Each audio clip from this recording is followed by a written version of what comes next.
الحمد لله رب العالمين والعاقبة للمتقين والصلاة والسلام على أشرف الأنبياء والمرسلين وعلى آله الطيبين الطاهرين وأصحابه الهادين المهديين أما بعد فقد قال الله تبارك وتعالى في الكلام المجيد والفرقان الحميد فأعوذ بالله من الشيطان الرجيم بسم الله الرحمن الرحيم وأقم الصلاة طرفي النهار وزلفا من الليل إن الحسنات يذهبن السيئات ذلك ذكرى للذاكرين صدق الله المولانا العظيم وصدق رسوله النبي الكريم المكين الأمين ونحن على ذلك لمن الشاهدين والشاكرين الحمد لله رب العالمين إن الله وملائكته يصلون على النبي يا أيها الذين آمنوا صلوا عليه وسلموا تسليما اللهم صل على سيدنا محمد وعلى آل سيدنا محمد وبارك وسلم صلوا عليه صلاة وسلام عليك يا حبيبي يا رسول الله صلى الله تعالى عليه وسلم. معزز سامعین اکرام، اللہ تبارک و تعالیٰ نے دین اور اسلام کے ماننے والوں کو چند خاص عبادتوں کا حکم دیا جو اسلام کی بنیادی عبادات ہیں، جو اسلام کی بنیادیں ہیں، اسلام کا ستون ہے. ان عبادتوں میں سے ایک عبادت نماز بھی ہے، روزہ بھی ہے، صدقہ و خیرات بھی ہے، زکوٰۃ بھی ہے، حج بھی ہے. یہ تمام اسلام کے اصل عبادتیں ہیں، یہ تمام اسلام کی بنیادیں ہیں. اللہ تبارک و تعالیٰ نے ان تمام کا ذکر کلام پاک میں فرمایا. اللہ تبارک و تعالیٰ نے روزے کا ذکر بھی قرآن پاک میں فرمایا. رب تبارک و تعالیٰ نے حج کا ذکر بھی قرآن پاک میں فرمایا. رب تبارک و تعالیٰ نے زکوٰۃ کا ذکر بھی قرآن پاک میں فرمایا. صدقہ و خیرات کا ذکر بھی قرآن پاک میں فرمایا. اسی طرح مولا نے نماز کا ذکر بھی کلام پاک میں ارشاد فرمایا.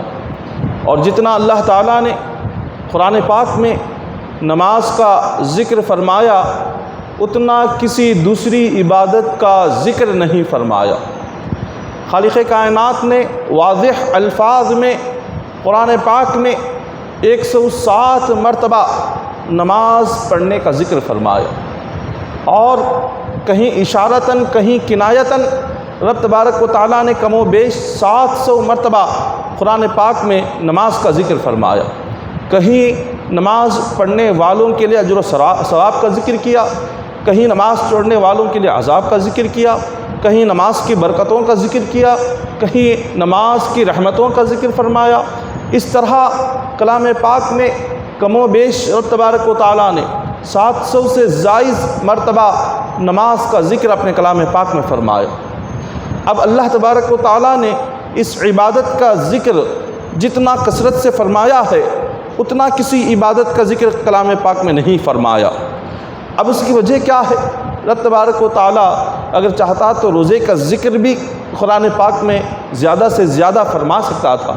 حج کا ذکر بھی قرآن پاک میں کثرت سے نماز کی طرح اتنی زیادہ مرتبہ رب تبارک و تعالیٰ ارشاد فرما سکتے تھے، مگر اللہ تبارک و تعالیٰ نے نماز کا جتنا ذکر فرمایا کسی عبادت کا ذکر نہیں فرمایا.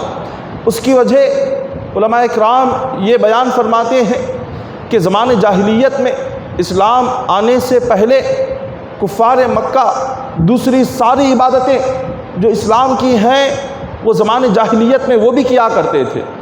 جیسے روزہ رکھنا اسلام آنے سے پہلے حضور علیہ الصلوۃ والسلام کی دنیا میں تشریف لانے سے پہلے کفار مکہ روزہ بھی رکھا کرتے تھے. اسی طرح کفار مکہ اسلام آنے سے پہلے حج بھی کیا کرتے تھے. کفار مکہ اسلام آنے سے پہلے وہ اپنے بتوں کے نام سے صدقہ و خیرات بھی کیا کرتے تھے، وہ اپنے بتوں کے نام سے زکوٰۃ بھی دیا کرتے تھے. مگر رب تبارک و تعالیٰ نے جب نماز کا حکم دیا ایمان والوں کو، یہ ایک ایسی عبادت تھی جو کفار مکہ نے اس طرح کی عبادت کبھی دیکھی نہیں تھی. کفار مکہ نے اس طرح کی عبادت کو کبھی سنا بھی نہیں تھا. یہ ایک بالکل مختلف عبادت تھی. یہ بالکل ایک نئی قسم کی عبادت تھی۔ اسی لیے اللہ تبارک و تعالیٰ نے ایمان والوں سے ارشاد فرمایا کہ اے میرے بندوں، یہ جو نماز کا ذکر تمہیں دیا جا رہا ہے، جو نماز کا حکم دیا جا رہا ہے، یہ کوئی عام عبادت نہیں ہے، بلکہ یہ بڑی خاص عبادت ہے، بلکہ ساری عبادتوں میں یہ سب سے افضل عبادت ہے، ساری عبادتوں میں اس عبادت کا مقام سب سے اعلیٰ ہے، لہٰذا اس کی پابندی بہت زیادہ کیا کرنا، اس کی پابندی میں کسی قسم کی کمی نہ آنے پائے۔ اس لیے اللہ تبارک و تعالیٰ نے ایک دو مقام پر نہیں، کلام پاک میں 700 سے زائد مقامات پر رب تبارک و تعالیٰ نے نماز کا ذکر فرمایا۔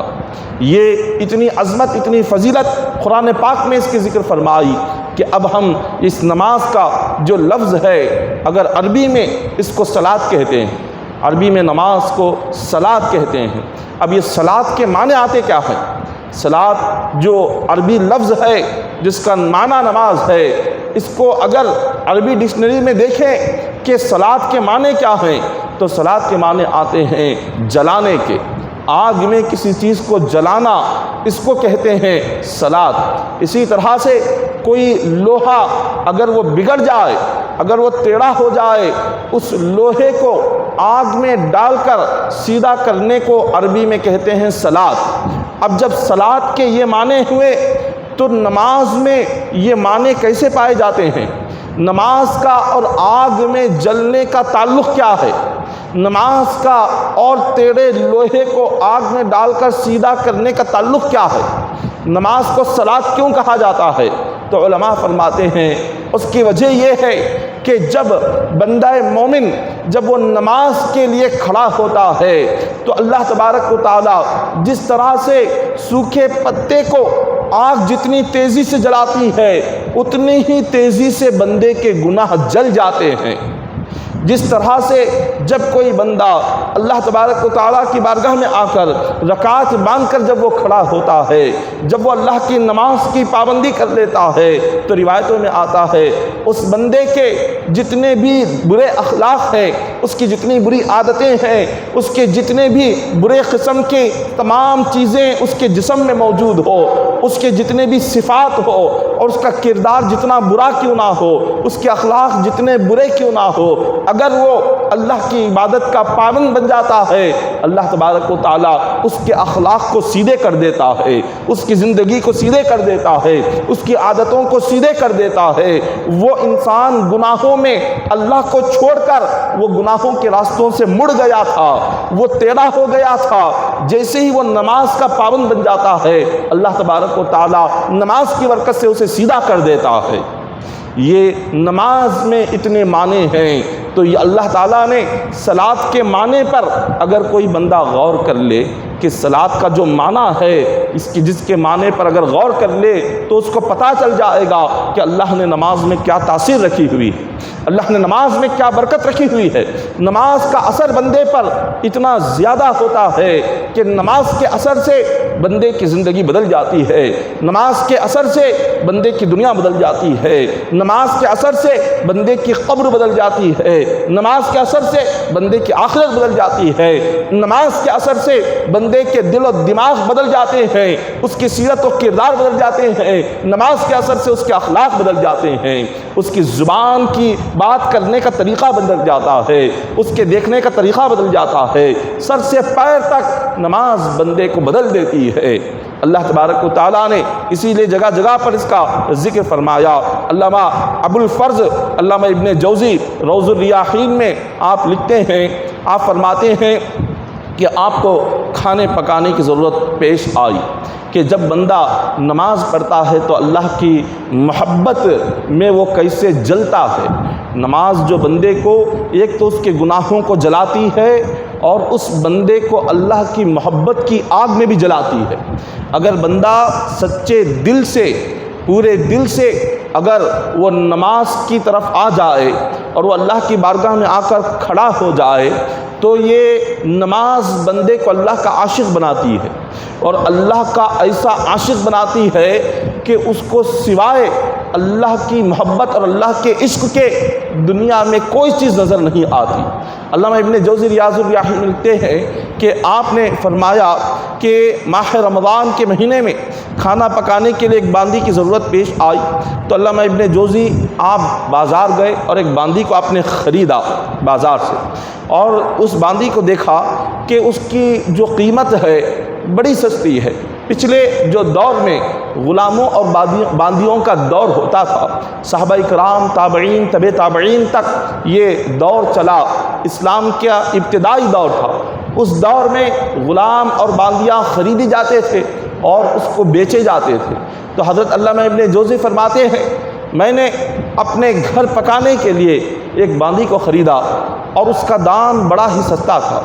پوچھا اس کے مالک سے، اس کا دام کیوں اتنا سستا تم نے رکھا ہوا ہے؟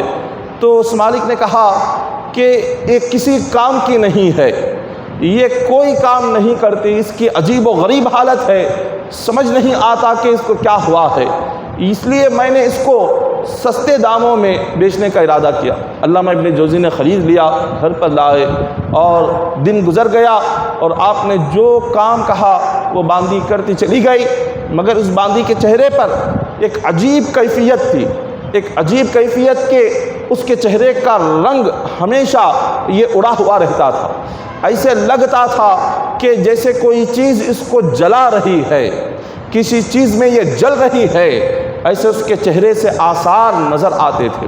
علامہ ابن جوزی فرماتے ہیں جب رات ہوئی تو میں نے دیکھا کہ وہ جو باندی ہے مصلی بچھا کر رب کی بارگاہ میں کھڑی ہو گئی اور عرض کرنے لگی کہ اے مالک و مولا، میں تیری بارگاہ میں حاضر ہوئی ہوں اور میں تیرا کلام پڑھتی ہوں۔ اس نے اللہ کا کلام پڑھنا شروع کیا، 13واں پارہ سورہ ابراہیم پڑھنے لگی، اور سورہ ابراہیم میں اللہ تعالیٰ نے جہنم کا ذکر فرمایا، عذاب کا ذکر فرمایا۔ جب اس باندی نے اللہ کے عذاب کا ذکر پڑھا اور جہنم کا ذکر پڑھا، رب کے خوف میں وہ ایسے زمین پر گری کہ اسی خوف خدا میں اس کا انتقال ہو گیا۔ اسی اللہ کے ڈر میں، اللہ کا خوف، جہنم کا خوف، عذاب کا خوف دل میں اتنا طاری ہو گیا، حالت نماز میں ہی اس کی روح قبض ہو گئی۔ حضرت علامہ ابن جوزی فرماتے ہیں کہ جب بندہ سچے دل سے وہ نماز کے لیے کھڑا ہو جاتا ہے، تو جب وہ قرآن پاک کی جنت کی آیتیں پڑھتا ہے تو جنت کا منظر اس کو نظر آنے لگ جاتا ہے۔ جب وہ جہنم کا ذکر قرآن میں پڑھتا ہے تو اللہ تبارک و تعالی جہنم کے نظارے اس کے آنکھوں کے سامنے کر دیتا ہے۔ نماز میں اتنی تاثیر ہے کہ بندہ زمین پر کھڑا ہوا ہے مگر اس کو جنت کا دیدار کرا دیا جاتا ہے، اس کو جہنم کے عذابات دکھائے جاتے ہیں۔ یہ کب ہوتا ہے؟ جب بندہ اپنے دل سے اللہ کی بارگاہ میں آ کر کھڑا ہو جائے، جب وہ دل سے رکعت باندھے، جب وہ دل سے اللہ کا عاشق بن جائے، اپنے دل سے غیر کی محبت کو نکال دے، اپنے دل سے محبت دنیا کو نکال دے، اپنے دل سے لالچ کو نکال دے، حرص کو نکال دے، حسد کو نکال دے، کینہ اور عداوت کو نکال دے، اپنا دل آئینے کی طرح پاک و صاف رکھے اور اس دل میں رب کی محبت کو پیدا کر کے جب بندہ اللہ کی بارگاہ میں رکعت باندھ کر کھڑا ہوتا ہے تو مولا اسے وہ منظر دکھاتا ہے، وہ نظارے اس کو دکھاتا ہے کہ اس نے کبھی اپنی زندگی میں سوچا نہیں ہوگا کہ وہ نظارے اس کو نظر آئیں گے۔ یہ کب ہوگا؟ جب دل صاف ہوگا اور سچے دل سے رب کی بارگاہ میں آ کر کھڑے ہوں گے۔ اسی طرح ایک روایت نزہۃ المجالس میں ذکر کی جاتی ہے کہ نماز کی تاثیر کے تعلق سے کہ ایک شخص اس نے اپنے پڑوس کی ایک خاتون سے اس نے دل سے وہ چاہنے لگا اور اس خاتون کا نکاح ہو چکا تھا اور اس خاتون کو اس کبھی پیام بھیجتا تھا، وہ کبھی سلام بھیجتا تھا۔ اس خاتون نے اپنے نیک شوہر سے کہا، اس کا شوہر بڑا نیک اور عبادت گزار تھا، خاتون بڑی متقی پرہیزگار تھی، بڑی نیک خاتون تھی، اپنے شوہر سے کہا کہ یہ فلاں نوجوان ہے جو مجھے پیام بھیجتا ہے، کبھی سلام بھیجتا ہے اور اس کو پتہ ہے کہ میرا نکاح ہو چکا ہے، اس کے باوجود بھی وہ یہ پیام اور یہ سلام کا سلسلہ اس نے جاری رکھا ہوا ہے۔ اس نیک شوہر نے کہا کہ اس شخص سے اتنا کہو کہ وہ 40 دن نماز کا پابند بن جائے، وہ 40 دن ایک نماز بھی نہ چھوڑے، وہ اس کے بعد جو کہے گا ہم کرنے کو تیار ہیں۔ اس نوجوان تک جب یہ پیغام پہنچا، نوجوان نے کہا کہ 40 دن کے بعد اگر میں تم سے نکاح کرنا چاہوں تو کیا تم نکاح کرنے کو تیار ہوگی؟ اس خاتون نے کہا ضرور، تم پہلے 40 دن نماز کی پابندی تو کرو، پھر اس کے بعد تم جو کہو گے میں اس پر عمل کرنے کو تیار ہوں۔ اتنا سننا تھا، وہ نوجوان خوش ہوا، اس نے سوچا کہ یہ کون سا بڑا کام ہے، صرف غسل کر کے وضو کر کے نماز کے لیے ہی تو جانا ہے۔ وہ نماز کے لیے تیار ہو گیا۔ 1 دن گزرا، 2 دن گزرا، اس طرح اس نے 40 دن مکمل 5 وقتہ نماز پہلی تکبیر کے ساتھ اس نے ادا کی۔ جب 40 دن مکمل ہو گئے، اب اس خاتون نے اب امتحان لینا چاہا۔ اب اس خاتون نے دیکھا کہ 40 دن تو مکمل ہو گئے، اب اس نوجوان کی جانب سے نہ کوئی پیغام آ رہا ہے، نہ کوئی سلام آ رہا ہے۔ اب اس خاتون نے خود اس کا امتحان لینے کے لیے، اس کو جانچنے کے لیے پیغام لکھا، کہا کہ تمہارے 40 دن تو مکمل ہو چکے ہیں، تو کیا تم اب ہم سے ملاقات کو نہیں آؤ گے؟ اس نوجوان نے جواب میں پیغام بھیجا، اس نے کہا کہ جب تک اللہ کی محبت پتہ نہیں تھی تب تک اس ناپاک اور گناہ کی محبت میں ڈوبا ہوا تھا۔ جب میں 40 دن 5 وقت نماز میں اللہ کی محبت کو میں نے محسوس کیا، جب رب نے میرے دل میں اپنا عشق پیدا کیا، جب سے اس کی محبت آئی، اب اس کے سوا کسی اور کی طرف نظر اٹھا کر دیکھنا بھی میں گناہ سمجھتا ہوں۔ یہ اللہ تبارک و تعالیٰ کیا برکت رکھا ہوا ہے کہ ایک بندہ جو کہ گناہوں کے راستے پر جا رہا ہے، جو گناہگار ہے، صرف 40 دن اس نے نماز کی پابندی کر لی، رب تبارک و تعالیٰ نے زندگی ہی بدل دی، رب تبارک و تعالیٰ نے اس کی دنیا ہی بدل دی۔ خالق کائنات نے اس کی زندگی کو نیک بندوں میں شامل فرما دیا، وہ خدا کے محبوب بندوں میں شامل ہو گیا۔ یہ اللہ کی محبت بندے کو جو ملتی ہے وہ اسی نماز کے ذریعے سے ملتی ہے۔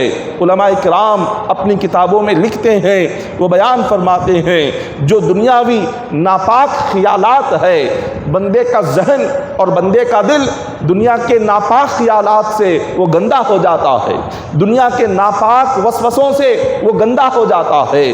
اس ناپاک دل کو، ناپاک ذہن کو اگر کوئی بندہ پاک کرنا چاہتا ہے تو اس کے لیے نماز بہترین عبادت ہے۔ اپنے ذہن کو پاک کرنے کے لیے، دل کو پاک کرنے کے لیے، گندے وسوسوں سے اپنے دماغ کو صاف کرنے کے لیے، سر سے پیر تک جسم کو صاف کرنے کے لیے، روح کو صاف کرنے کے لیے یہ سب سے بہترین عبادت ہے۔ حضرت عیسیٰ علیہ السلام جو اللہ کے نبی ہیں، آپ نے ایک مقام پر کھڑے ہو کر ایک پرندے کو دیکھا، سفید پرندہ تھا، بہترین سفید پرندہ۔ وہ پرندہ، اس کے آگے ایک طرف پاکیزہ ایک سمندر تھا اور دوسری طرف ایک گندا کیچڑ تھا۔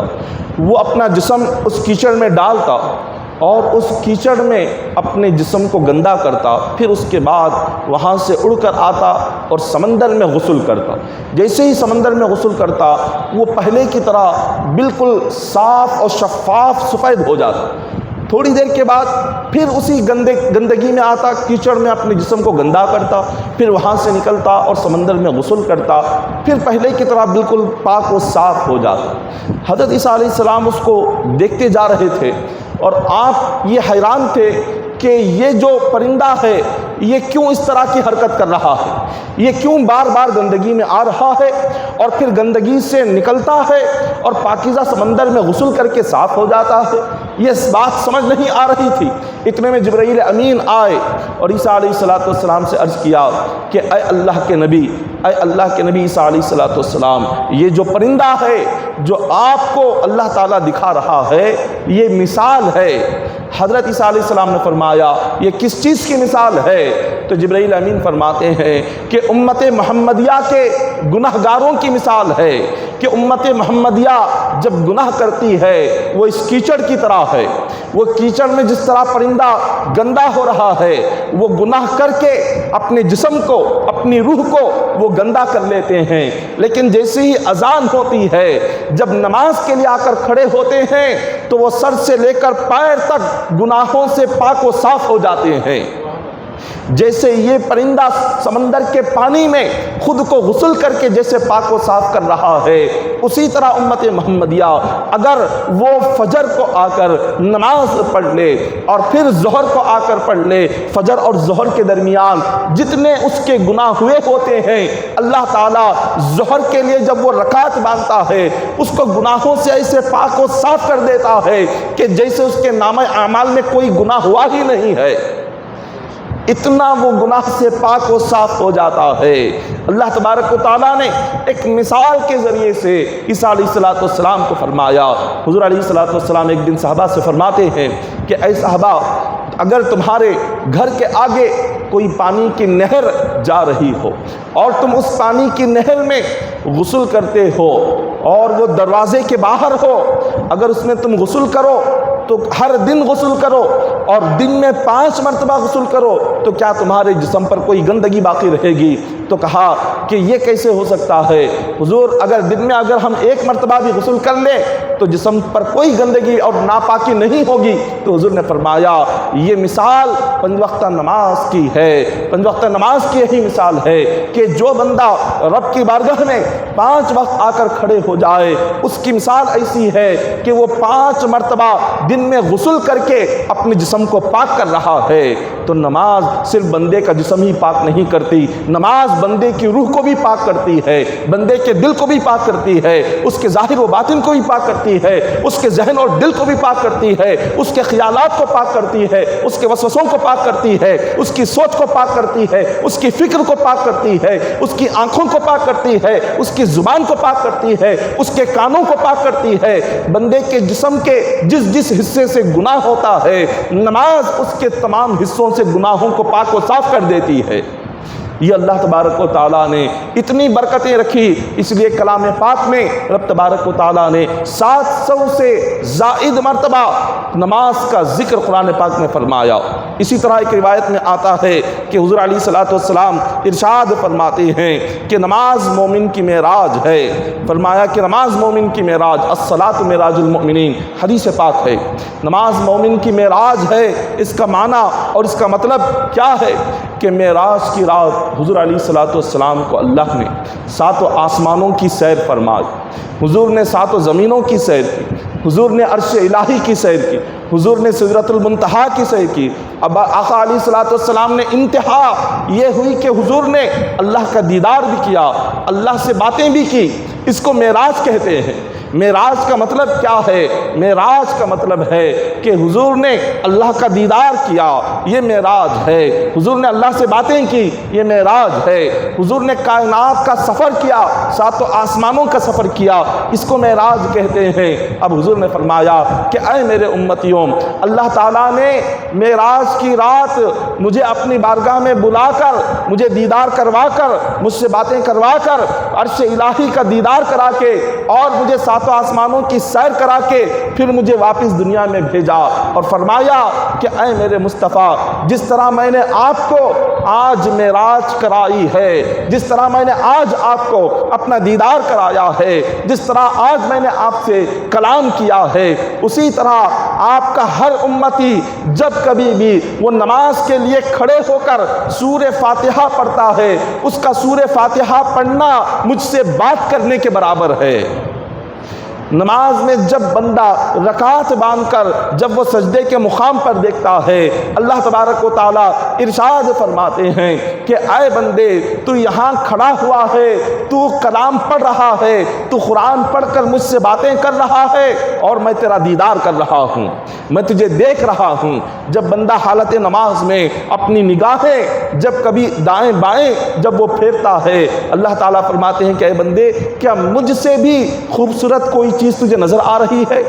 کیا مجھ سے بہتر کوئی چیز تجھے نظر آ رہی ہے کہ تو میرے سامنے کھڑا ہے اور میں تجھے دیکھ رہا ہوں، قرآن پڑھ کر باتیں کر رہا ہے اور تیرا دل میری بارگاہ سے ہٹا ہوا ہے، تیری نظر میرے آگے سے ہٹ رہی ہے، تیرا ذہن میرے آگے سے ہٹ رہا ہے، تیرے خیالات میرے سامنے سے ہٹ رہے ہیں؟ کیا مجھ سے خوبصورت کوئی چیز تجھے نظر آ گئی، یا مجھ سے بہتر کوئی خدا تجھے نظر آ گیا، یا مجھ سے اچھا کوئی دوسرا خدا تجھے نظر آ گیا؟ جو تو نظر پھیر رہا ہے؟ اللہ تعالیٰ فرماتے ہیں کہ اے بندے، اگر تو کامیابی چاہتا ہے، تیری کامیابی بس اسی نماز میں ہم نے رکھی ہوئی ہے، تو اس کو چھوڑ کر کہاں جا رہا ہے؟ تیری کامیابی اس میں ہے، اور تیری برکت اس میں ہے، تیری رزق اس میں ہے، تیری صحت اس میں ہے، تیری تندرستی اس میں ہے، تو اس کو چھوڑ کر کہاں جا رہا ہے؟ اللہ تعالیٰ اپنے بندوں سے حالت نماز میں یہ ارشاد فرماتا ہے۔ حضور علیہ الصلوۃ والسلام نے فرمایا، اللہ نے جب جہنم کو پیدا فرمایا، 1000 سال تک جہنم کی آگ جلائی گئی۔ جب 1000 سال جہنم کی آگ جلائی گئی تو اس کا رنگ لال ہو گیا۔ پھر اللہ تبارک و تعالیٰ نے حکم دیا کہ اس کو ایک اور 1000 سال تک جلایا جائے۔ جب اس کو ایک اور 1000 سال تک جلایا گیا تو وہ اندھیری رات کی طرح کالی ہو گئی۔ پھر اللہ کا حکم ہوا کہ اس آگ کو ایک اور 1000 سال جلایا جائے۔ تو جب ایک اور 1000 سال جلایا گیا تو اس آگ کا رنگ بالکل سفید ہو گیا۔ 3000 سال تک جہنم کی آگ کو جلایا گیا۔ حضرت آدم علیہ السلام جب دنیا میں تشریف لائے، دنیا میں آنے کے بعد آپ کو کچھ کھانے کی ضرورت پیش آئی۔ آپ نے اللہ کی بارگاہ میں عرض کیا کہ مولا، مجھے کچھ کھانے کی ضرورت پیش آ رہی ہے، میں یہاں پر کچھ پکوان کرنا چاہتا ہوں، لیکن یہاں پکوان کرنے کے لیے آگ کی ضرورت ہے۔ جتنے میں جبرائیل امین آئے اور عرض کیا کہ بتائیے اے اللہ کے نبی، اے آدم بتاؤ آپ کو کتنی آگ چاہیے؟ فرمایا کہ جہنم سے ایک کھجور برابر آگ لے کر آؤ، میں اس پر کھانا پکانا چاہتا ہوں۔ جبرائیل امین نے فرمایا اگر ایک کھجور برابر آگ دنیا میں لایا گیا، ساری دنیا جل کر راکھ ہو جائے گی، اتنی آگ کو برداشت نہیں کر سکتی۔ تو آپ نے فرمایا ایک آدھے کھجور کے برابر کی آگ لے کر آؤ۔ حضرت جبرائیل امین فرماتے ہیں ایک آدھے کھجور کے برابر کی آگ بھی بہت زیادہ ہے۔ تو فرمایا پھر میرے لیے یہاں کے پکوان کے لیے کتنی آگ کی ضرورت ہے؟ جبرائیل امین فرماتے ہیں میں صرف ایک کنکر کے برابر کی آگ لاتا ہوں، یہ بھی تمہارے لیے بہت زیادہ ہوگی۔ جبرائیل امین ایک چھوٹے سے کنکر کے برابر کی ایک آگ کو جہنم سے لیتے ہیں اور جہنم کے کئی سارے نہروں کے پانی میں اس کو غسل دیا جاتا ہے۔ 70 مرتبہ جنت کے پانیوں میں اس آگ کو غسل دے کر دنیا میں لاتے ہیں، جبرائیل امین کو دیتے ہیں۔ جبرائیل علیہ السلام اس آگ کو جب آدم علیہ السلام کو دے دیا، آپ نے ایک پہاڑ پر اس کو رکھا اور پہاڑ پر رکھ کر جب اس کو جلانے لگے تو وہ پہاڑ جو تھا وہ پانی کی طرح سے پگھلنے لگا، وہ پانی کی طرح سے پگھلنے لگا اور آواز آئی اس جہنم کی اتنی آگ کو میں برداشت نہیں کر سکتا۔ وہ جہاں سے وہ آگ آئی تھی وہیں پر واپس جہنم میں لوٹ گئی، اور جو اس کا دھواں رہ گیا تھا ساری دنیا کی آگ اسی آگ کا دھواں ہے۔ وہ تو آگ جو اصل تھی وہ واپس جہنم کی طرف چلی گئی۔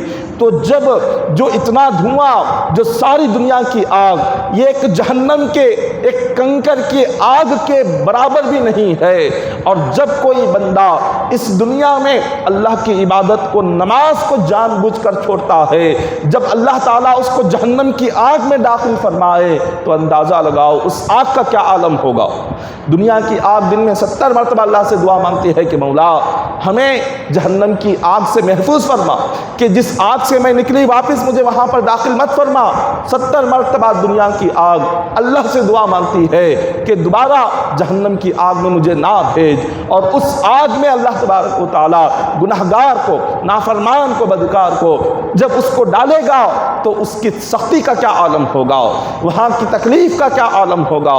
حضور علیہ السلام نے فرمایا کہ جب جہنم کی آگ اتنی بڑھ گئی کہ اس کا ایک حصہ دوسرے حصے کو جلانے لگا، جب اتنی بڑھ گئی تو جہنم نے کہا کہ مولا مجھے تھوڑا سا سکون چاہیے، تھوڑی سی راحت چاہیے۔ اللہ نے فرمایا تمہیں سکون کے لیے میں سال میں 2 مرتبہ سانس لینے کی اجازت دیتا ہوں، تم سانس لو تمہیں سکون آئے گا۔ تو جہنم نے اللہ کا حکم مانا، اب وہ سانس لینے لگی۔ جہنم جیسے ہی سانس لیتی ہے تو روئے زمین پر سردیوں کا موسم شروع ہو جاتا ہے، اور جیسے ہی جہنم ایک سانس جب وہ چھوڑ دیتی ہے تو روئے زمین پر یہ سارا گرمیوں کا موسم شروع ہو جاتا ہے۔ یہ جو گرمیوں کا موسم جس کو انسان برداشت نہیں کر سکتا، یہ جہنم کی ایک سانس ہے، جہنم کی ایک سانس جس کو وہ چھوڑتی ہے، اس کو انسان کا جسم برداشت نہیں کر سکتا۔ تو گناہوں کی وجہ سے جب جہنم کی آگ میں بندے کو ڈالا جائے گا، اس تکلیف کا کیا حال ہوگا، اس وہاں کی سختی کا کیا حال ہوگا، اس عذاب کا کیا حال ہوگا۔ روایتوں میں بیان فرمایا کہ شب معراج حضور علیہ الصلوۃ والسلام کو اللہ تعالیٰ نے جو تحفہ عطا فرمایا، یہ اتنی عظیم عبادت ہے۔ خالق کائنات نے ایسی عظیم عبادت ہمیں نماز عطا فرمائی ہے کہ جس کی اہمیت اور جس کی قدر آج ہماری زندگیوں سے ختم ہوتی جا رہی ہے۔ نماز کی جو قدر ہے اور نماز کی اہمیت دن بدن ذہنوں میں کم ہوتی جا رہی ہے، اور ہم نے نماز کو ایک چھوٹی سی عام سی عبادت سمجھ رکھا ہے۔ اللہ تبارک و تعالیٰ نے جب نماز کا حکم دینا چاہا، اللہ تبارک و تعالیٰ نے حضور کو روزے کا حکم دیا زمین پر، حج کا حکم دیا زمین پر، زکوٰۃ کا حکم دیا زمین پر، نماز کا حکم زمین پر نہیں آیا۔ اللہ نے جب نماز کا حکم دینا چاہا، معراج کی رات عرش الہی پر بلا کر اپنا دیدار کرا کر نماز کا حکم عطا فرمایا۔ یہ عرش الہی پر اللہ نے بلا کر یہ تحفہ نماز کا دیا ہوا ہے، اور صرف 5 نہیں بلکہ ابتدا میں حضور علیہ الصلوۃ والسلام کو اللہ نے فرمایا 50 وقت کی نماز آپ کی امت پر میں فرض فرماتا ہوں۔ ابتدا میں 50 وقت کی نماز اس امت محمدیہ پر فرض ہوئی تھی، اور پھر جب آج 5 وقت کی نماز ہے، آپ سوچیں اگر 50 وقت کی نماز فرض ہو جاتی تو کیا حال ہوتا۔ حضور علیہ الصلوۃ والسلام نے جب 50 وقت کی نماز اور 6 مہینے کے روزے لے کر جب واپس آپ دنیا میں تشریف لا رہے تھے، موسیٰ علیہ الصلوۃ والسلام نے فرمایا کہ حضور یہ 50 وقت کی نماز آپ کی امت پڑھ نہیں سکتی، میں بھی بنی اسرائیل کا نبی ہوں، اللہ تعالیٰ نے میری امت پر 2 وقت کی نماز فرض فرمائی، میری امت نے اس کو نہیں پڑھا، اور یہ جو 6 مہینے کے روزے آپ کی امت نہیں رکھ سکتی، لہٰذا آپ دوبارہ رب کی بارگاہ میں جائیں اور اس کو کم کرائیں۔ حضور علیہ الصلوۃ والسلام 9 مرتبہ اللہ کی بارگاہ میں گئے، ہر مرتبہ اللہ تعالیٰ 5 نمازیں کم فرماتے، اور 15 دنوں کے روزے کم فرماتے، اور 6 مہینے کے روزوں سے 1 مہینے کے روزے ہو گئے، 50 نمازوں سے 5 وقت کی نمازیں ہو گئی۔ جب اتنا لے کر 9 مرتبہ بار بار جا کر واپس جب حضور آ رہے تھے، حضرت موسیٰ علیہ السلام نے فرمایا کہ اے اللہ کے نبی، یہ آپ کی امت یہ 5 وقت کی نماز بھی نہیں پڑھ سکے گی، یہ 1 مہینے کے رمضان کے روزے بھی نہیں رکھ سکیں گے، اب واپس جائیں اور کم کرائیں۔ حضور فرماتے ہیں کہ میں کتنی مرتبہ اللہ کی بارگاہ میں جاؤں، اب مجھے حیا آ رہی ہے، اب مجھے شرم آ رہی ہے کہ رب کی بارگاہ میں اور اتنی مرتبہ جا کر کتنا میں کم کرواؤں، اس لیے نہیں بس اتنا کافی ہے، میں اپنی امت کو سمجھاؤں گا، انہیں تعلیم دوں گا، انہیں سکھاؤں گا۔ یہ کہہ کر آقا علیہ الصلوۃ والسلام واپس آ گئے۔ اللہ تبارک و تعالیٰ نے فرمایا کہ اے میرے مصطفیٰ، میرا فیصلہ ہو گیا، میں نے فیصلہ کیا تھا 50 وقت کی نماز کا، لیکن آپ کی رحمت کے صدقے میں آپ کی امت پر 5 وقت کی نماز تو فرض فرمایا، لیکن جو امتی 5 وقت بھی نماز پڑھے گا اسے 50 وقت کی نماز کا ثواب عطا فرماؤں گا۔ 50 وقت کی نماز کا ثواب ہی ہے۔ اللہ تبارک و تعالیٰ نے حضور کے صدقے میں اتنا کرم فرمایا، اتنا کرم فرمایا کہ ہمارے لیے 5 وقت کی نماز رکھ دی، اور اس نماز کی بھی پابندی اگر ہم سے نہ ہو تو ہم کتنے بد نصیب ہے۔ ایک مقام پر بیان فرمایا کہ 50 وقت رب تبارک و تعالیٰ نے نہ کر کے صرف 5 وقت ہی کیوں فرمایا؟ رب تبارک و تعالیٰ اگر چاہتے تو 6 وقت کی نماز بھی فرض فرما سکتے تھے، 7 وقت بھی نماز کی فرض فرما سکتے تھے، 8 وقت بھی فرض ہو سکتی تھی، 10 وقت بھی نماز فرض ہو سکتی تھی، صرف 5 وقت ہی نماز ہم پر کیوں فرض کی گئی؟ اس کی وجہ کیا ہے؟ تو علماء فرماتے ہیں وجہ یہ ہے، اللہ نے انسان کا جو جسم دیا ہے، اس جسم کے لیے 5 سب سے اہم حصے ہیں، 5 حصے انسان کے سب سے اہم ہے۔ اگر وہ حصے صحیح رہیں تو انسان کی یہ جو جسم ہے اس کی جو صحت ہے یہ بالکل صحیح رہتی ہے۔ اگر یہ 5 حصوں میں انسان کا کوئی ایک حصہ بگڑ جائے تو اس کی صحت اور اس کی تندرستی، اس کی جسمانی زندگی اور اس کی زبان کی لذت سب کچھ ختم ہو جاتی ہے۔ وہ 5 حصے کیا ہے؟ سب سے پہلے انسان کی آنکھ ہے، اور پھر اس کے بعد اس کی ناک ہے، اس کی کان ہے، اس کی زبان ہے، اور انسان جو چھوتا ہے، چھونے کی جو طاقت ہے، محسوس کرنے کی طاقت ہے، یہ 5 حصے ہیں۔ اب آپ غور کریں، اللہ تبارک و تعالیٰ نے آنکھ بھی عطا کی۔ رب تبارک و تعالیٰ نے آنکھ دے کر ایسے ہی نہیں چھوڑا، بلکہ آنکھ میں دیکھنے کی روشنی کی طاقت عطا فرمائی۔ آنکھ بھی دی اور آنکھ کی میں ہمیں خالق کائنات نے دیکھنے کی قوت بھی عطا فرما۔ کان دے کر نہیں چھوڑا کہ صرف کان سجاوٹ کے لیے نہیں رکھا، بلکہ کان انسان کے چہرے میں رکھ کر اس کان میں سننے کی طاقت بھی عطا فرمائی۔ پھر رب تبارک و تعالیٰ نے ناک میں سونگنے کی طاقت عطا فرمائی۔ رب تبارک و تعالیٰ نے زبان دے کر اسے ہی نہیں چھوڑا، زبان میں بولنے کی بھی طاقت عطا فرمائی۔ پھر انسان کو چھو کر وہ محسوس کر سکے، سردی کو محسوس کرے، گرمی کو محسوس کرے، وہ مٹھاس کو محسوس کرے، وہ لذت کو محسوس کرے، یہ تمام چیزوں کو محسوس کرنے کی طاقت بھی اللہ نے عطا فرمائی۔ ان 5 اہم چیزوں میں، ان 5 اہم حصوں میں کوئی ایک حصہ بھی بیکار ہو جائے تو انسان کا زندگی گزارنا بڑا مشکل ہو جاتا ہے۔ اگر انسان بولنے کی طاقت نہ رکھے اس کی زندگی کیسے ہوگی؟ زبان اللہ کی کتنی نعمت ہے، کتنی بڑی نعمت ہے۔ اگر جاننا ہو کسی گونگے سے پوچھو کہ زبان کیا نعمت ہے۔ آنکھ اللہ کی کتنی بڑی نعمت ہے، اگر جاننا ہو کسی نابینا سے پوچھو کہ آنکھ کی نعمت کیا ہے۔ کان کتنی بڑی نعمت ہے، جاننا ہو کسی بہرے سے پوچھو کان کی نعمت کیا ہوتی ہے۔ اگر کسی انسان کو ناک کی نعمت جاننا ہو اس بندے سے پوچھو کہ جس کو سننے کی طاقت رب نے چھین لی ہو۔ جب رب تبارک و تعالیٰ اتنی نعمتیں ہمیں خاص طور پر 5 نعمتیں عطا فرمایا اور بندوں سے فرمایا کہ بندوں ان 5 نعمتوں کا کچھ نہ کچھ تو شکریہ ادا کرنا ہوگا۔ یہ 5 نعمتوں کے بدلے میں اگر تم اس کا شکریہ ادا کرنا چاہتے ہو تو فجر سے لے کر عشاء تک 5 وقت کی نماز ادا کرو، اس کا شکریہ ادا ہو جائے گا۔ یہ 5 وقتہ نماز کیا ہے؟ اپنے جسم کے حصوں کا شکریہ ہے جو رب تبارک و تعالیٰ نے ہمیں عطا فرمایا ہے۔ اور جب ہم اس کی عبادت کی پابندی نہ کریں تو اس سے ہوتا کیا ہے؟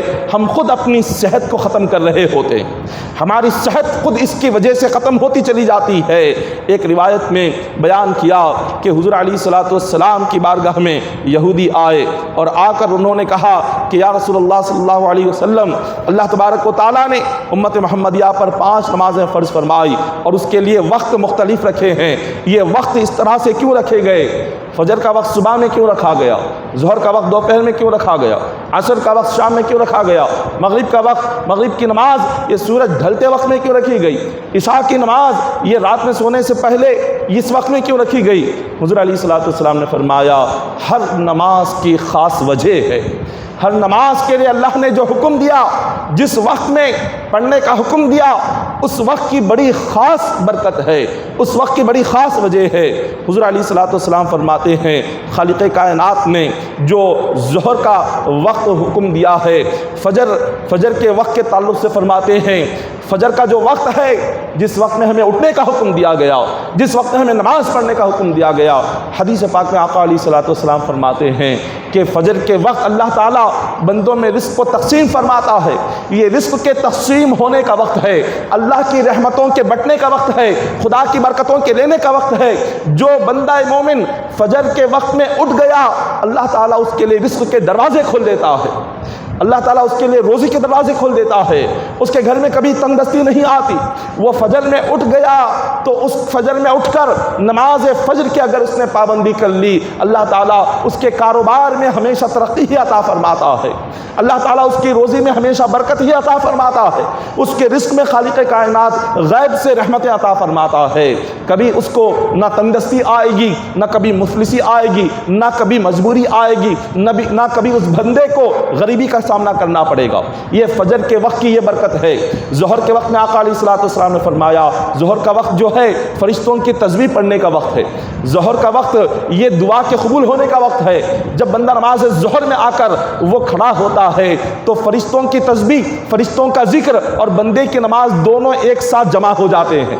وہاں آسمان میں فرشتے ذکر کر رہے ہیں، ظہر کے وقت میں تسبیح پڑھ رہے ہیں، ظہر کے وقت میں یہاں بندے نماز کے لیے کھڑے ہوئے ہیں۔ بندے کی نماز اور فرشتوں کی تسبیح دونوں ایک جگہ جمع ہو جاتی ہے، اور اس کے بعد جب بندہ جو دعا مانگتا ہے اللہ تعالیٰ اس کی دعا فوراً قبول فرما لیتا ہے۔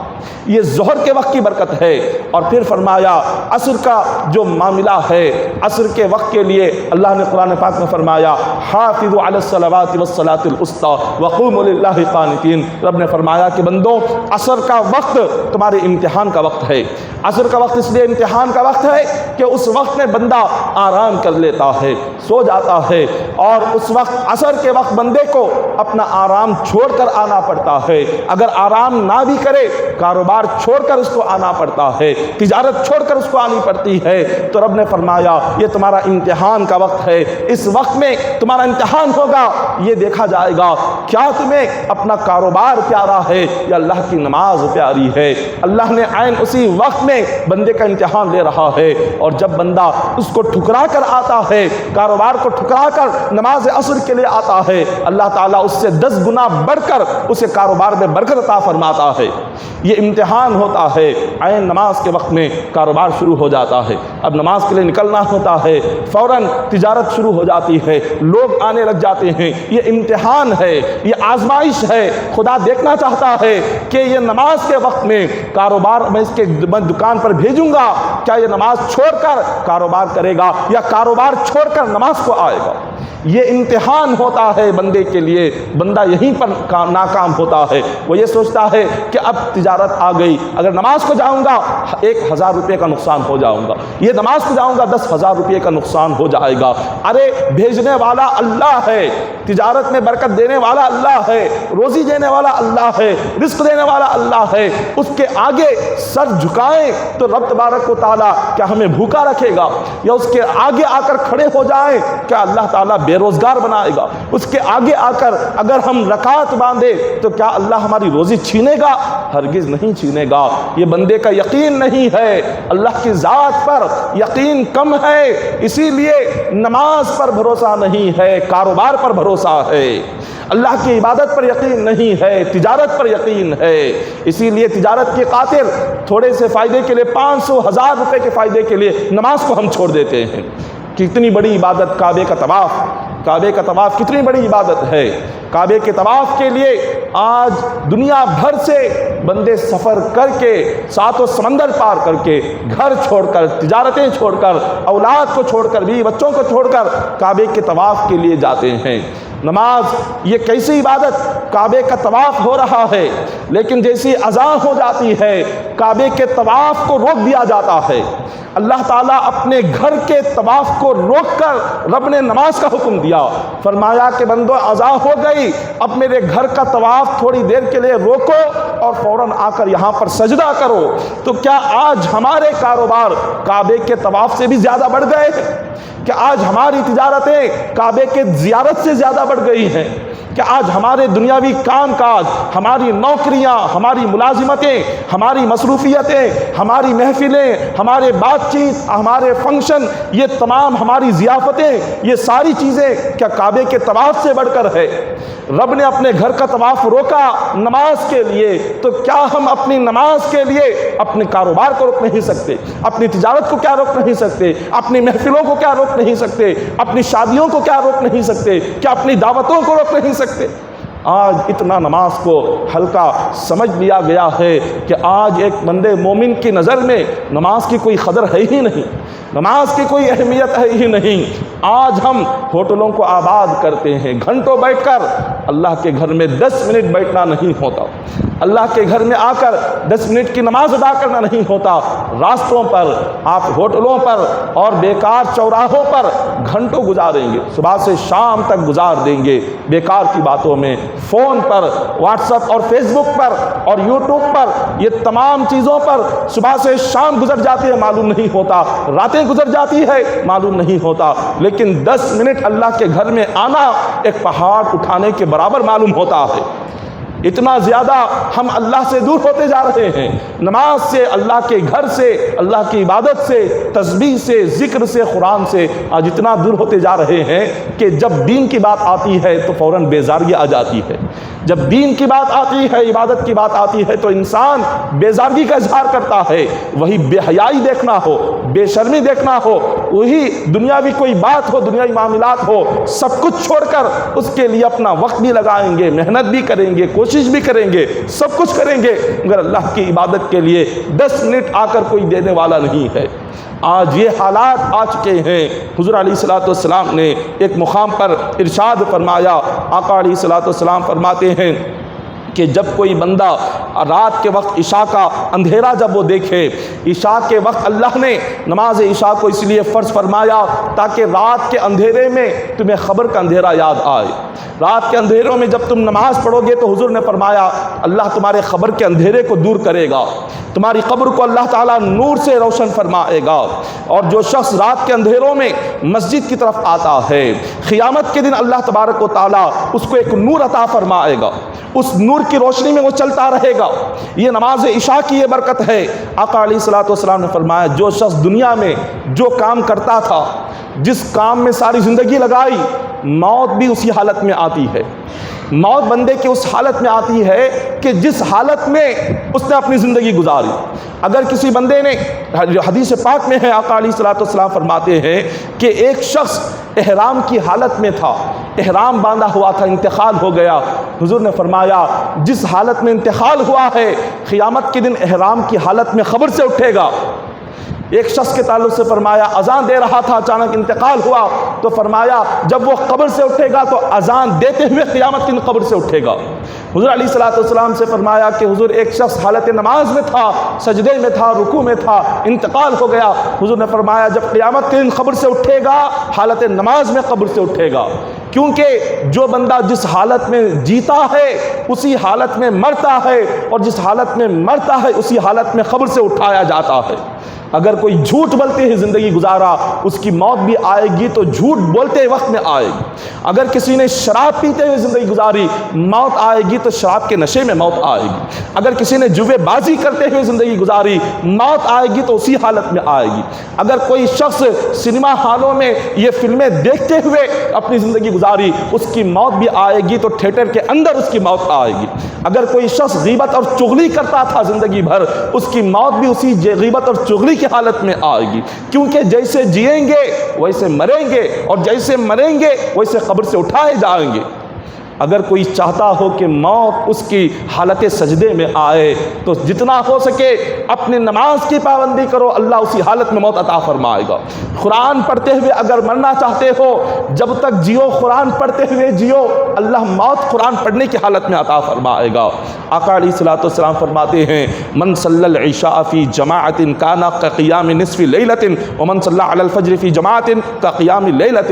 حضور نے فرمایا جو شخص عشاء، نماز عشاء جماعت سے پڑھے اور فجر بھی جماعت سے پڑھے تو فرشتے اس کے نامہ اعمال میں مکمل رات نماز پڑھنے کا ثواب لکھتے ہیں۔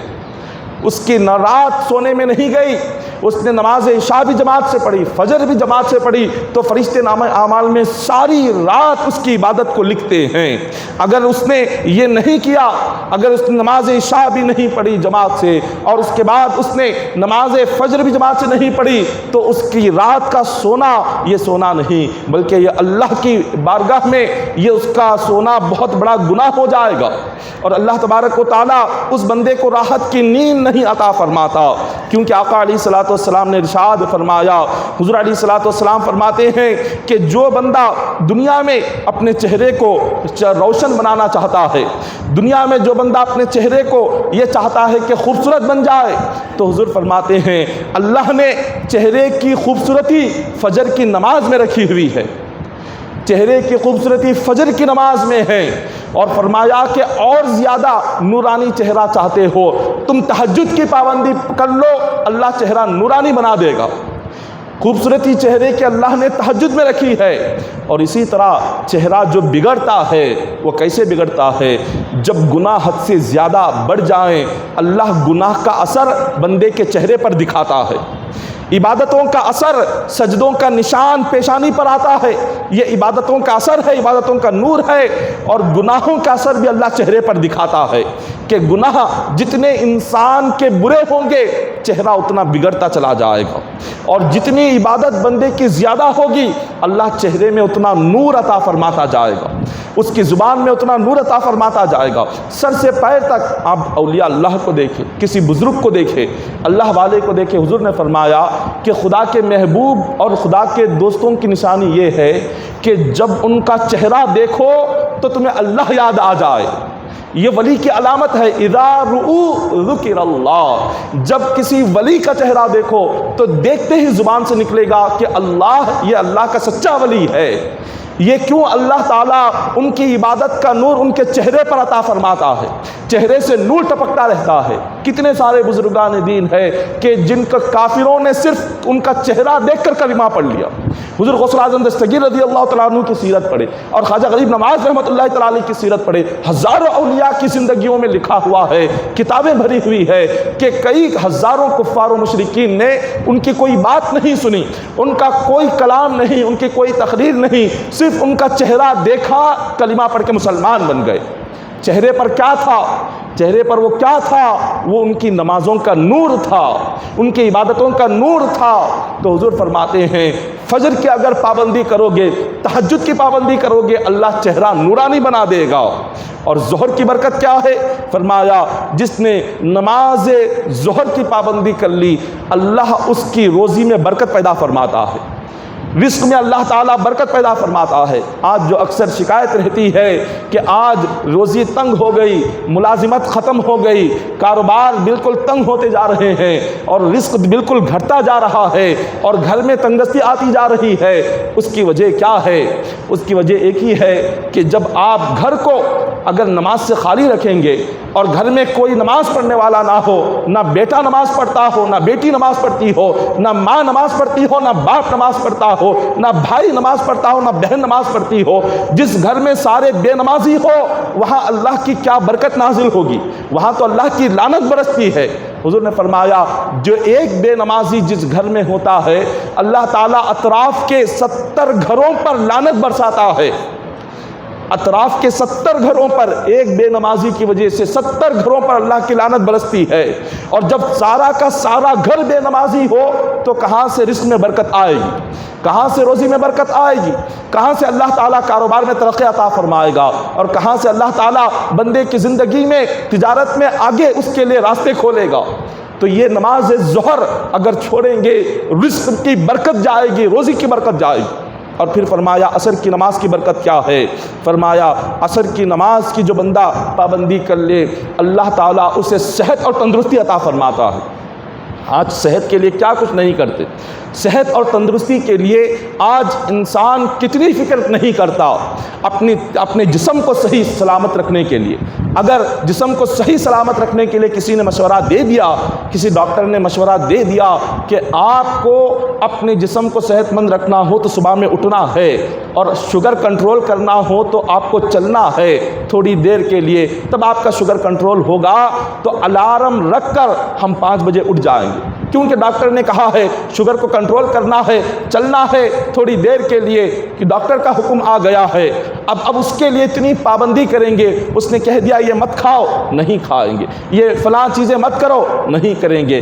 کہنے والا ایک کافر اور مشرک ہے، بتوں کی عبادت کرنے والا ایک کافر ہمیں کہہ رہا ہے کہ فلاں وقت میں تمہیں اٹھو، تمہارا شوگر چلا جائے گا، تمہاری صحت اور تندرستی اچھی رہے گی، اس کی بات پر عمل کرتے ہوئے فجر میں اٹھ جائیں گے۔ مگر ہمیں مصطفیٰ فرماتے ہیں، خدا فرماتا ہے کہ اے بندوں وَأَقِیمُوا الصَّلَاةَ وَآتُوا الزَّکَاةَ، تم اٹھو نماز عصر کی تم پابندی کرو، میں تمہیں سر سے پیر تک صحت مندی عطا فرماؤں گا۔ لیکن کوئی اٹھنے والا نہیں ہے، کوئی اس کی پابندی کرنے والا نہیں ہے۔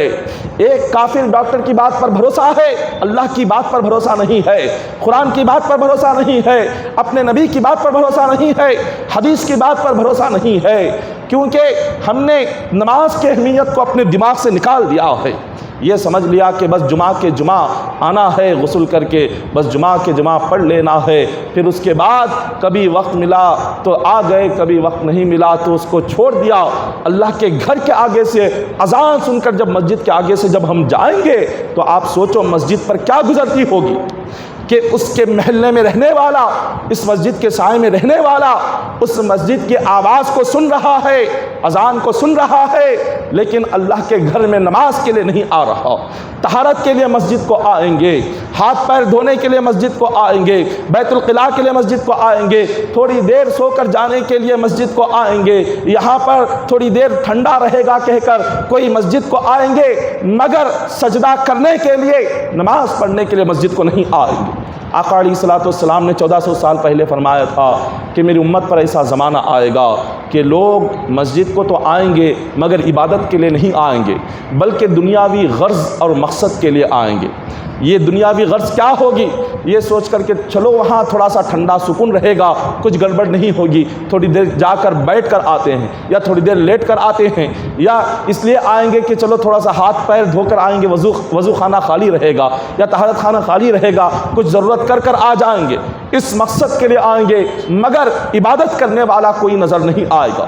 آج یہی معاملہ ہے، مسجدیں دن بدن بڑھتی جا رہی ہے، مسجدوں کی تعمیر ہوتی جا رہی ہے، مگر نمازی کہیں نہیں ہے، نمازیوں میں کمی آتی جا رہی ہے، عمارت مضبوط سے مضبوط بنتی جا رہی ہیں، مسجدوں کے نقش و نگار ہوتے جا رہے ہیں، عالی شان لاکھوں کروڑہ روپیہ مسجدوں کی تعمیر پر خرچ کیا جا رہا ہے، لیکن پڑھنے والا کوئی نہیں ہے، وہاں پر آ کر سجدہ کرنے والا کوئی نہیں ہے، اس کو یاد کرنے والا کوئی نہیں ہے۔ اسلام کی ابتدا جب تھی، مسجد نبوی جو آقا علیہ الصلوۃ والسلام نے تعمیر کی، کیسی مسجد نبوی تھی؟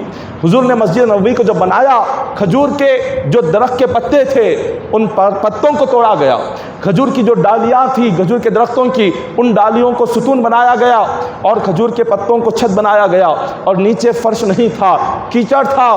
جب کبھی بارش ہوتی تھی صحابہ کرام نماز میں کھڑے ہوتے اور کھجور کے پتوں سے جب بارش کا پانی نیچے گرتا تو ساری زمین کیچڑ ہو جاتی تھی۔ اسی حالت میں صحابہ کرام نماز کو ادا کرتے تھے، اسی حالت میں صحابہ کرام آ کر کھڑے ہوتے تھے، اسی حالت میں صحابہ کرام 5 وقتہ نماز بھی پڑھتے تھے، جمعہ بھی پڑھتے تھے، عیدین بھی پڑھتے تھے، اسی حالت میں پڑھا کرتے تھے۔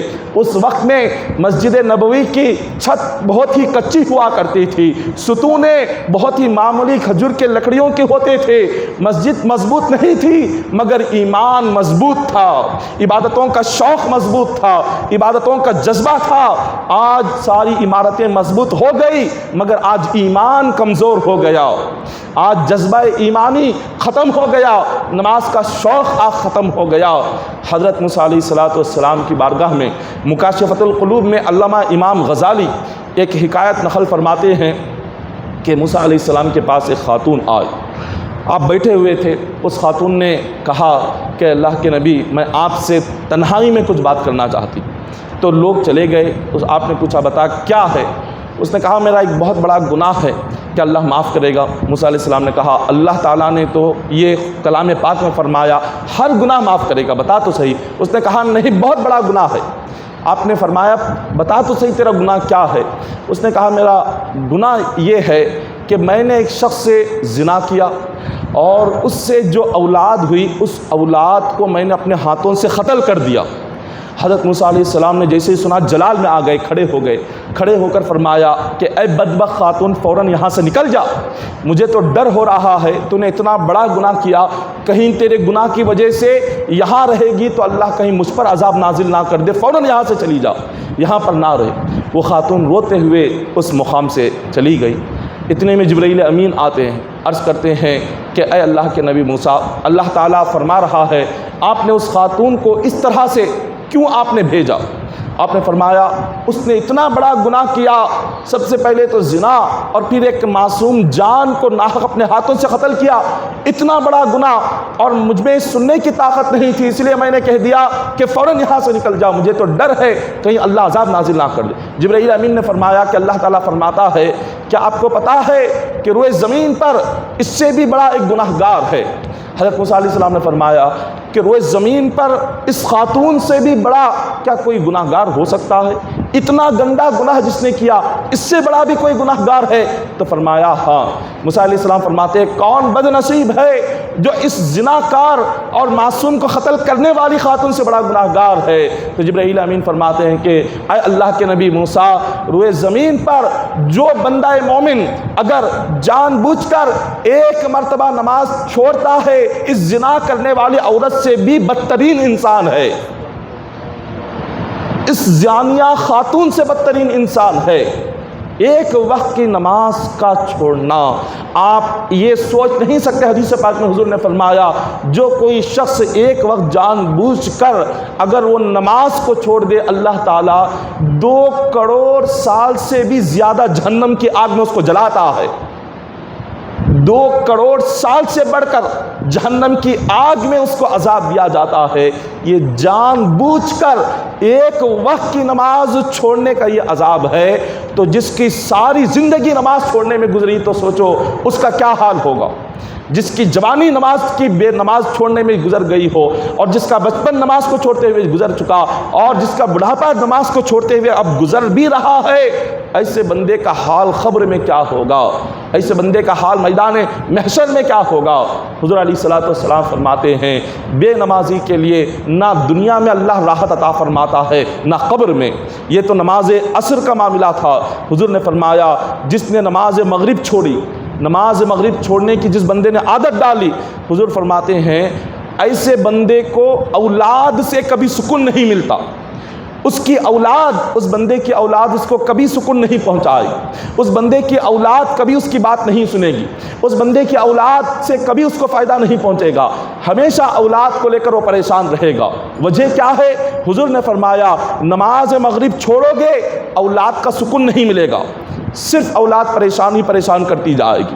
کتنے ایسے نہیں ہے کہ جو آج یہ شکایت کرتے ہیں کہ ان کی اولاد بات نہیں سنتی، بات نہیں مانتی۔ کیوں نہیں مانتی؟ اگر آپ اللہ کی بات مانیں گے اولاد آپ کی بات مانیں۔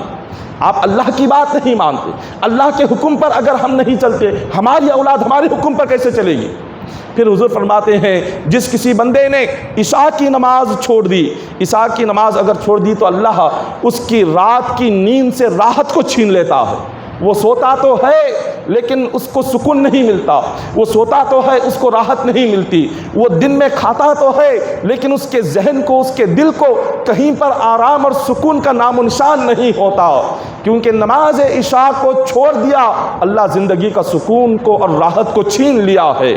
آج یہ تمام حضور علیہ الصلوۃ والسلام کی باتیں ہیں جو حضور نے فرمائی ہے، آج یہ ساری باتوں کو ہم نے پڑھنے سننے کی حد تک کتابوں میں بند کر کے رکھ دیا۔ جب عمل کرنے کی بات آتی ہے ہم اس پر عمل نہیں کرتے، ہم بس وہی عمل کرتے ہیں جو دنیاوی فائدہ جہاں پر ہو وہیں پر عمل کیا جاتا ہے، جہاں بات دین کی آئے، آخرت کی آئے، قبر کی آئے ہم یہ سوچتے ہیں یہ تو بات کا معاملہ ہے، یہ بات کی بات جب قبر میں دیکھ لیں گے، خبر کا معاملہ قبر میں دیکھیں گے، قیامت کا قیامت میں دیکھیں گے، اب یہاں دنیا کا کیا چلنا ہے پہلے وہ دیکھ لے۔ ارے یہ کیا زندگی ہے؟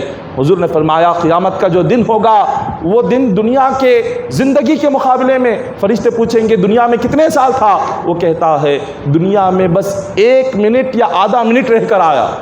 اس سے کہا جائے گا تو 70 سال جیتا تھا، تو نے 50 سال جیا، تو نے 60 سال جیا، تو نے 80-90 سال جیا۔ وہ کہے گا آخرت قیامت کے مقابلے میں جب میں اس کو دیکھتا ہوں تو وہ صرف 1 سیکنڈ یا آدھا سیکنڈ نظر آ رہا ہے۔ یہ 1 آدھا سیکنڈ کے لیے ہزاروں سالوں کی زندگی کو برباد کر رہے ہیں، خبر کو برباد کر رہے ہیں، قیامت کو برباد کر رہے ہیں، اپنی آخرت کو برباد کر رہے ہیں۔ کس لیے؟ صرف 1 سیکنڈ کی زندگی کے لیے، 1 لمحے کی زندگی کے لیے۔ یہ کچھ نہیں ہے۔ اللہ تبارک و تعالیٰ نے اگر نماز کی اتنی اہمیت نہیں ہوتی قرآن پاک میں 700 مرتبہ اس کا ذکر کیوں فرماتا؟ 700 مرتبہ قرآن پاک میں نماز کا ذکر آیا ہے، بار بار ذکر آیا ہے۔ تو اللہ تبارک و تعالیٰ نے ہمارے لیے جو آج ہم اذان سنتے ہیں حی علی الصلاۃ حی علی الفلاح، اس کا معنی کیا ہے؟ اس کا معنی اگر کوئی بندہ سمجھ لے تو کبھی وہ نماز کو چھوڑ ہی نہیں سکتا۔ اس کا معنی یہ ہے کہ یہ اللہ تعالیٰ فرما رہا ہے کہ بندوں آؤ کامیابی کی طرف، تمہاری کامیابی تمہیں جو چاہیے، تمہاری دنیا اور آخرت کی ساری کامیابی کو میں نے نماز میں جمع کر رکھا ہے۔ یہاں پر تمہاری کامیابی ہے، آؤ تمہاری تجارت یہاں پر ہے، تمہارا رزق یہاں پر ہے، تمہاری صحت اس نماز میں ہے، تمہاری تندرستی اس نماز میں ہے، تمہارا سکون نماز میں ہے، چہرے کا نور نماز میں ہے، اولاد کا سکون نماز میں ہے، دنیاوی راحت نماز میں ہے، تمہارا کھانا پینا نماز میں ہے، تمہارے لیے دنیا اور آخرت کے سارے خزانے ہم نے نماز میں جمع کر رکھے ہیں۔ تم اس عبادت کو چھوڑ کر کہاں جا رہے ہو؟ آج ہر بندے مومن کو چاہیے سب سے پہلے اپنی زندگی میں نماز کو آپ اتنا بلند درجہ دو کہ نماز کو کھانا پینا بنا لو۔ جیسے فجر کے وقت میں بغیر کھانا کھائے نہیں رہتے، اسی طرح بغیر فجر کی نماز پڑھے مت رہو۔ جس طرح ظہر میں کھائے بغیر نہیں رہتے، اس طرح سے ظہر میں نماز پڑھے بغیر مت رہو۔ جس طرح سے ظہر میں تھوڑی دیر آرام کرنے کو اپنے اوپر لازم کر لیتے ہو دھوپ گرمی کے دنوں میں، اسی طرح عصر کی نماز پڑھنے کو اپنے اوپر لازم کر لو۔ جس طرح سے مغرب میں تجارت کرنے کو، کاروبار کرنے کو لازم کر لیتے ہو، اسی طرح مغرب کی نماز پڑھنے کو لازم کر لو۔ جس طرح سونے کو اپنے اوپر لازم کرتے ہو، اسی طرح سے تم نماز عشاء پڑھنے کو اپنے اوپر لازم کر لو۔ اپنی زندگی میں نماز کو مقام دو کہ کسی اور چیز کو مقام نہ دو۔ اللہ تبارک و تعالیٰ نے جگہ جگہ اس کا ذکر فرمایا۔ دعا ہے کہ اللہ تبارک و تعالیٰ ہم تمام کو نماز کی پابندی کرنے کی توفیق عطا فرمائے۔ مولا ہم تمام کو گناہوں سے محفوظ فرمائے۔ الہ العالمین ہم تمام کی زندگیوں میں مولا نمازوں کی پابندی عطا فرما، عذاب جہنم سے نجات عطا فرما، عذاب قبر سے نجات عطا فرما، پل صراط کا راستہ آسان فرما دے، قبر کے سوالات آسان فرما دے۔ مولا موت کے وقت زبان پر کلمہ طیبہ جاری فرما۔ الہ العالمین ہم تمام کو مولا مخلوق سے، دنیا سے، مال سے بے نیازی عطا فرما۔ مولا ہمیں تہجد پڑھنے کی توفیق عطا فرما۔ مولا ہمیں فجر کی پابندی کرنے کی توفیق عطا فرما، قرآن پڑھنے کی توفیق عطا فرما۔ الہ العالمین قرآن پر عمل کرنے کی توفیق عطا فرما۔ الہ العالمین اے مالک و مولا ہم تمام کو تیرے محبوب بندوں کی صحبتیں اور زیارتیں نصیب فرما۔ آقا علیہ الصلوۃ والسلام کی سچی عقیدت اور محبت نصیب فرما۔ ان اللہ و ملائکتہ یصلون علی النبی الذین آمنوا صلوا علیہ وسلموا تسلیما۔ اللهم صل على سيدنا محمد وعلى ال سيدنا محمد وبارك وسلم صلوا عليه صلاة وسلام عليك يا حبيبي يا رسول الله صلى الله تعالى عليه وسلم۔ حسبنا الله حسبنا الله حسبنا الله نعم الوكيل نعم المولى ونعم النصير۔ سبحان ربك رب العزة عما يصفون وسلام على المرسلين والحمد لله رب العالمين۔